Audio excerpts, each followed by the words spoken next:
Welcome to part 4 of our 4-part series on the sacred seers, the Rishis. Today, we look at the living legacy, bridging to the divine, the light that never left. Over these last 3 videos, we have met the Rishis in their full mystery, their extraordinary lifespans, their superhuman perception, their patient, hard-won capacity to receive cosmic knowledge in states of stillness that took centuries to cultivate.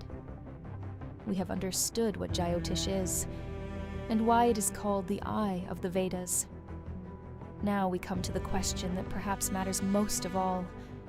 What does any of this have to do with you, with your life, right now, in this exact moment? We must remember, the Rishis are not in the past. It is easy, at this distance of thousands of years, to place the Rishis in a kind of mythic past, to see them as extraordinary, but essentially unreachable, figures of another world, another age, another order of human possibility that simply no longer exists.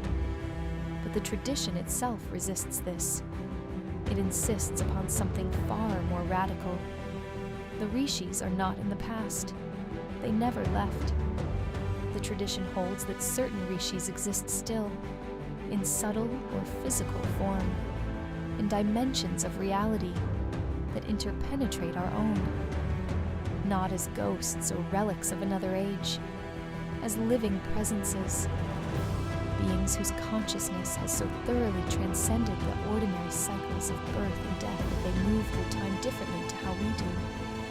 The Chiranjivi, the immortals, are a category the tradition treats not as fable, but as living fact. Hanuman, Parashurama, Vyasa, Ashwatthama, Agastya, said to be reachable still in the subtle realms by those whose devotion is genuine enough to bridge the distance. This may stretch what we feel comfortable believing. And yet, the same tradition that gave us Jyotish, a system so precise and penetrating that it continues to illuminate human lives thousands of years after it was first received, asks us to consider perhaps what we take to be the limits of human life are not limits of nature.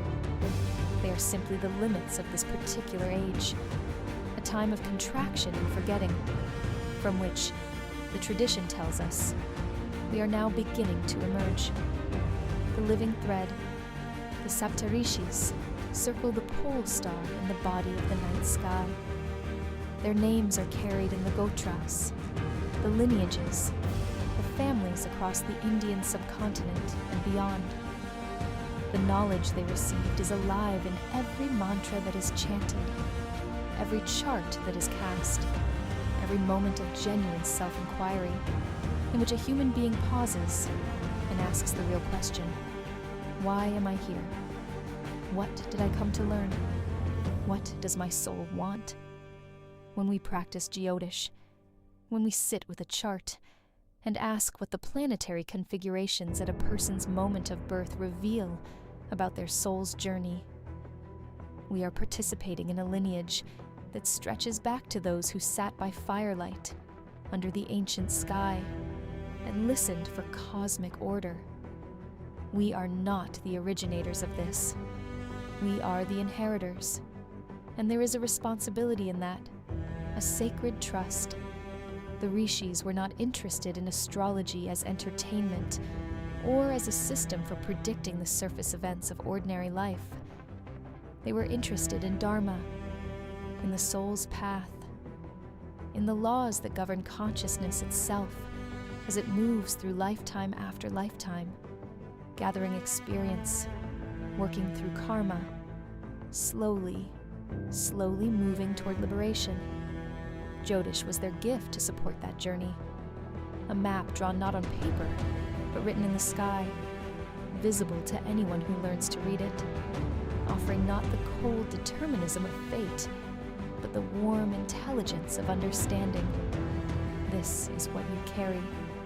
This is what you came to learn. This is where grace is most available to you. This is where the invitation to grow is most urgent. And the rishis understood something we are only beginning to recover in modern times, that the purpose of this knowledge is not accumulation, it is transformation. A Jyotishi who has truly absorbed the wisdom of the tradition does not merely tell you what is happening. They help you meet what is happening with consciousness, with steadiness, with the capacity to find in every planetary configuration, however challenging, the dharmic invitation that is always present. This is the Rishi's gift, not information, illumination. The bridge runs both ways. There is a teaching in the Vedic tradition about the relationship between jnana and bhakti, between knowledge and devotion, between understanding and love. The rishis were supreme in both. Their capacity to know was inseparable from their capacity to love what they knew, to be moved by it, to bow before it. The Vedic cosmos is not a cold mechanical one. The planets are not objects, they are intelligences. Each graha, each planet, is a consciousness, a dimension of divine reality expressing itself through the medium of light. When Jupiter is powerfully placed, there is an expansion of wisdom and generosity in the soul. When Saturn asks us to sit with limitation, it is not punishment, it is purification.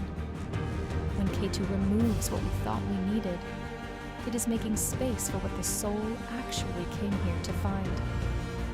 The rishis taught that every birth chart is a sacred document, not a verdict, but an invitation, not a prison, but a map of the soul's chosen curriculum for this lifetime. Chosen, remember, not imposed. The tradition holds that the soul, in the wisdom that exists between lives, chooses the conditions of its birth, the moment, the family, the karma to be worked, the gifts to be expressed, the lessons that will bring it closer to freedom. Jyotish, understood this way, is not fortune-telling. It is seva, service. The Jyotishi who truly understands what the rishis left us is not a predictor. They are a bridge between the individual soul and the cosmic intelligence that holds that soul with infinite, patient, unceasing care. And the rishis would remind us, they do remind us, if we are listening, that this bridge runs in both directions. Not only can we receive the light of the stars, we can, in our own practice, our own Dharma, our own moments of genuine stillness, transmit something back. We can become, in our own way, part of the great unbroken chain of those who have listened to the cosmos and passed what they heard forward. Every mantra chanted sincerely, every chart read with genuine care for the soul before you, every moment of surrender to the intelligence that is larger than our personal story. These are acts of rishi consciousness, small additions of what those great seers embodied completely. We are not separate from what they knew. We are made of the same light. We move under the same stars. The rishis have been described as the guardians of the Saptarishi Mandala, the 7 stars that never set below the horizon in the northern sky. Always visible, always circling, always present. There is a reason for that image. The great teachings do not disappear. They wait. They wait for the moment when a student arrives who is ready, when a seeker becomes still enough to hear, when a soul, tired of the surface of things, turns inward and asks the real question, not what will happen to me, but who am I, and what did I come here to become? Jyotish, the science of light, is one of the most extraordinary gifts ever given to humanity for exactly this inquiry. In the positions of the planets at your moment of birth, in the nakshatras and the houses and the intricate web of their relationships, is a portrait of your soul, its history, its longings, its unfinished business, its gifts, its dharma. The rishis left this for you, for this moment, for the exact life you are living now. As we study and share this science, in this series, in all these teachings, we do so with deep gratitude for those who listened in the dark, beside the sacred fire, under the infinite sky, and gave everything they heard to us. We stand in their lineage. We carry their light forward. Om Gurubhyo Namaha. I bow to all the teachers. Om Rishibhyo Namaha. I bow to all the seers. Om Jyotishe Namaha. I bow to the science of light.